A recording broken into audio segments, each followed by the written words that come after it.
Het belangrijkste nieuws van Curaçao in het Nederlands. Extra Journaal.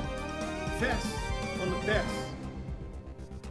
Welkom bij Extra Journaal. Fijn dat u weer kijkt. We hebben het belangrijkste nieuws voor u op een rij gezet. En we beginnen met het bericht dat advocaat tv-gast wordt. Er was de afgelopen dagen natuurlijk heel veel te doen over een mogelijke terugkeer van Dick Advocaat als bondscoach van het Curaçaose elftal. Dat lijkt nu niet door te gaan en in plaats daarvan wordt hij gast bij het televisieprogramma Vandaag Inside. Dat heeft Valentijn Driessen in een podcast de kick-off van de Telegraaf onthuld. En daarmee lijkt de hele mogelijke terugkeer van Advocaat van der Baan, zoals bekend. Eind vorige week werd bekend dat de Spelersraad van Curaçao graag Advocaat terugzagen als bondscoach. Maar het bestuur en de FFK-voorzitter Gilbert Martina heeft gezegd van nee, we hebben een contract afgesloten met Fred Rutte. En hij is degene die Curaçao naar Amerika gaat brengen. Daar gaat voetballen natuurlijk. En daarmee lijkt de terugkeer van Advocaat voorbij. Afgelopen vrijdag werd nog wel bekend dat de directeur van Corendon, Attilay Oesloe, had bekend dat hij teleurgesteld was over de beslissing van het bestuur om Advocaat niet terug te halen. En dat alle sponsoringen na het WK worden stopgezet. Corendon zal daarmee niet langer de belangrijkste financiële motor achter het nationale elftal zijn. Hij is ervan overtuigd dat Dick Advocaat veel betere resultaten zou kunnen behalen als hij de bondscoach wordt van Curaçao. De bond heeft een andere kant gekozen en daarmee lijkt de zaak ten einde. Dinsdag geeft Fred Rutte een persconferentie als bondscoach van Curaçao en maakt hij ook zijn selectie bekend. Ambtenaren krijgen vakantiegeld eerder. Dat heeft de minister van Bestuur, Planning en Dienstverlening, Charlton Hato, bekendgemaakt. Normaal wordt het vakantiegeld op 15 juni uitbetaald, maar de regering heeft besloten de betaling dit jaar al in de eerste week van juli te laten plaatsvinden.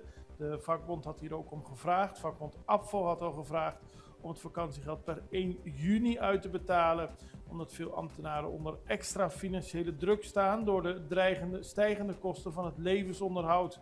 Hato heeft ook aangekondigd dat 15 mei, aanstaande vrijdag, de dag na Hemelvaart, een vrije dag wordt voor alle ambtenaren. Vragen over onderzoek naar kwaliteit internet. Parlementariër Sheldry Josepa van de PNP heeft vragen gesteld over de metingen van de internetkwaliteit. Dat heeft de Regulatory Authority of Curaçao aangekondigd. Maar volgens Josepa is het niet zo makkelijk als het wellicht lijkt. Want als je van tevoren bekend maakt waar je gaat meten, dan kunnen de providers zorgen dat er genoeg extra internetsterkte in dat gebied is. En dan krijg je geen eerlijk beeld van de internetkracht. Tegelijkertijd, vaak zijn mensen thuis tussen 's avonds. Dus eigenlijk zou je moeten meten tussen 6 en 11. Daarom zegt Josepa, meten over langere perioden, niet aangeven waar je gaat meten. En vooral op de momenten waar er veel mensen gebruik maken van internet. Op die manier krijg je een goed beeld van die internetsterkte op Curaçao. Jette begonnen aan bezoek en dat is de minister-president van Nederland, Rob Jetten. Hij heeft een bezoek gebracht al aan Sint Maarten. Hij is op Saba geweest en vandaag is hij naar Sint Eustatius. En u ziet het op de beelden, het is een geslaagd bezoek tot nu toe. Hij heeft met veel mensen gesproken. Op Saba heeft hij onder meer gesproken over de stijgende transport- en brandstofkosten die grote gevolgen hebben voor de prijzen. Ook werd er gesproken over betere luchtverbindingen van en naar het eiland. En heeft hij verschillende projecten bezocht. Op Sint Maarten heeft hij onder meer gesproken met de ministerraad. En heeft hij een uitje gemaakt op een nieuwe toeristische attractie van Sint Maarten. De Swaliga Sky Explorer. En die betrad hij met minister-president Luc Merselina en met de parlementsvoorzitter Sarah Westcott-Williams. En hij heeft ook gesproken over wederopbouw, veiligheid en de samenwerking binnen het Koninkrijk. Zoals bekend komt hij later ook naar Curaçao en geeft hij donderdag hier een persconferentie. Binnenstad in het teken van het WK voetbal. Nog een maand. En dan begint het WK voetbal. En we hebben natuurlijk de discussies gehad over wie Curaçao moet leiden. En of dat Dick Advocaat moet zijn of niet. Het is nu Fred Rutte. En de mensen moeten klaar zijn voor het voetbal. En dat gebeurt onder meer met mooie versiering van de binnenstad. Zo ziet het er helemaal geïnspireerd door het WK uit. Je ziet het op de beelden. Laten we hopen dat het ook gewoon allemaal netjes blijft. Niemand iets gaat doen aan deze mooie versiering. En we blij en vrolijk allemaal achter de Blue Wave staan. Minister bij viering Moederdag in SDKK. Minister Charlton Hato is zondag naar het Centro de Detention in Collection Curaçao geweest voor een speciale Moederdagviering met alle vrouwelijke gedetineerden van de vrouwenafdeling. Het was een bijeenkomst die als thema had de vrouw die volhardt. En het diende als een moment van reflectie en motivatie voor alle aanwezigen met de boodschap dat men veel kan meemaken in het leven en verleden, maar men moet blijven volharden voor de toekomst. Een mooie bijeenkomst dus. Ongeluk met gestolen auto. Er werd afgelopen weekend bij de Cerro Fortunaweg een auto gevonden, een rode Nissan Versa. En die was flink beschadigd. Iemand had erin gereden en een ongeluk gekregen, maar toen de politie kwam was er niemand meer aanwezig. Later bleek dat het een auto was die kort daarvoor was gestolen in de omgeving van Cerro Fortuna. Tijdens de vlucht verloren de verdachten de controle over het stuur en veroorzaakte zijn ongeval. Daarna hebben ze de auto achtergelaten. Wij gaan even naar een break. We zijn zo bij u terug. Extra in Nederland. Van Amsterdam tot Arnhem, van Groningen tot Maastricht, Extra is erbij. Volg Extra Digitaal en blijf op de hoogte van de belangrijkste ontwikkelingen in Nederland. Extra Digitaal is te zien op verschillende platforms en kanalen zoals WhatsApp, YouTube, Facebook, Instagram en ook TikTok.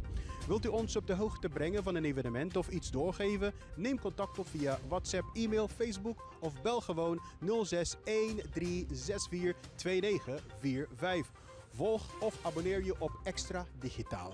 Klik aan en volg ons.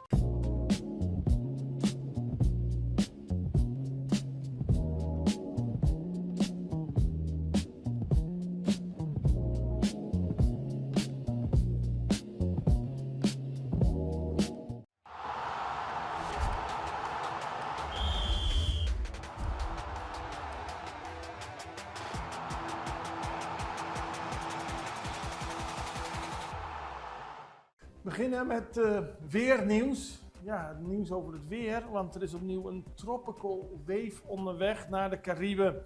Blijkt onder meer uit een video die de populaire YouTuber Mr. Weatherman heeft gepost. Daaruit blijkt dat al de derde tropische golf zich aan het ontwikkelen is in de Atlantische Oceaan. Met een kans dat die bij ons in de Cariben terechtkomt. En dan zou dat betekenen dat er hier overstromingen in bepaalde gebieden kunnen plaatsvinden en veel regenval. We moeten het in de gaten houden. Het orkaanseizoen is trouwens nog niet begonnen. Dat begint officieel in juni. Maar er zijn al relatief veel tropische stormen in opkomst geweest dit jaar. Dit is dus al de derde. Dus we moeten het goed in de gaten blijven houden. Eerste Curaçaose crew op vluchten van Curaçao naar Amsterdam en vice versa. Dat is een primeur voor Corendon. Die heeft laten weten dat 17 nieuwe collega's uit Curaçao zich als de allereerste Curaçaose service attendants hun training succesvol hebben afgerond en officieel hun wing hebben ontvangen. Dat is een speldje dat de cabin crew mag dragen. Daarmee zijn ze klaar om passagiers te verwelkomen op de route tussen Curaçao en Amsterdam. En het was een intensief trainingsprogramma en daarbij zijn de service attendants voorbereid op hun werkzaamheden aan boord. Volgens Corendon zijn voor het eerst service attendants uit Curaçao ingezet op deze verbinding en daarmee krijgt de route een nog herkenbaarder en persoonlijker gezicht. Dan is er een Amerikaanse toerist op Aruba overleden. Dat is afgelopen vrijdag al gebeurd. Een 39-jarige Amerikaanse toeriste. Dat heeft de politie bekendgemaakt. Dat gebeurde met een ongeluk met een ATV bij Blackstone Beach. Het slachtoffer maakte deel uit van een tour toen het voertuig van de route raakte en in een ravijn terecht kwam. En, het is natuurlijk een treurige situatie. Van de vrouw zijn alleen de initialen bekendgemaakt. En verder wordt onderzocht wat zich precies heeft afgespeeld en hoe het ongeluk tot stand is gekomen. Dan gaan we naar Mexico, want daar hebben gisteren op Moederdag vele familieleden en activisten gemarcheerd om gerechtigheid en optreden van de overheid te eisen voor de duizenden vermiste personen in het land. De manifestanten bekritiseerden de autoriteiten die meer aandacht hebben voor het WK voetbal dan voor de families van de vermisten. Het enige waar ze zich zorgen over maken is dat het WK over een maand begint, maar het kan hen niets schelen om ruimte te geven aan al die mensen die rouwen vanwege het verlies van geliefden. Niet zo lang geleden zijn er 1000 botfragmenten gevonden. Dat gebeurde afgelopen week, werd dat bekend. 1000 botfragmenten gevonden in een moerasachtig gebied in Mexico-stad. En dat moet onderzocht worden, zeggen de manifestanten, omdat eruit zou blijken dat er minstens 300 lichamen daar terecht zijn. Het is een groot probleem, vermiste mensen op Mexico-stad. De Verenigde Naties heeft ook al aangegeven dat er meer aandacht voor moet komen. En dit was een manifestatie in Mexico-stad, maar dat geldt eigenlijk voor het hele land. We houden het voor u in de gaten, net zoals we al het nieuws voor u in de gaten blijven houden. Dat doen we morgen weer, en dan komt u dan weer kijkt. Allerbeste, tot ziens, dag.